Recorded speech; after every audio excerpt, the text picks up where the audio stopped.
புதுச்சேரியில் இம்மாதம் முதல் கோதுமை வழங்கப்படும் என முதலமைச்சர் ரங்கசாமி அறிவித்துள்ளார். புதுவை லாஸ்பேட்டை மின்பாதையில் பராமரிப்பு பணிகள் மேற்கொள்ள இருப்பதால் ஜூலை 17ஆம் தேதி வியாழக்கிழமை காலை 10 மணி முதல் பிற்பகல் 2 மணி வரை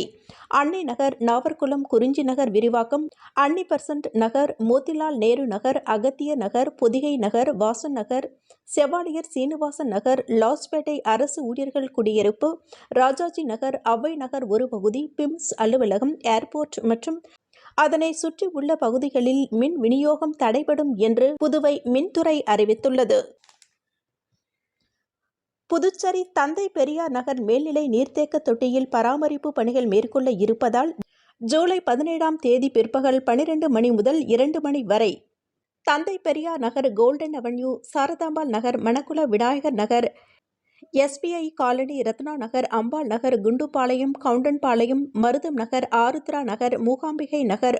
பவள நகர், எல்லைப்பிள்ளை சாவடி, திலகர் நகர், விவேகானந்தா நகர், வழுதாவூர் ரோடு, கணபதி நகர், சித்தானந்தா நகர், மோகன் நகர் மற்றும் அதனை சார்ந்த பகுதிகளில் குடிநீர் விநியோகம் தடைபடும் என்று புதுவை பொதுப்பணித்துறை தெரிவித்துள்ளது.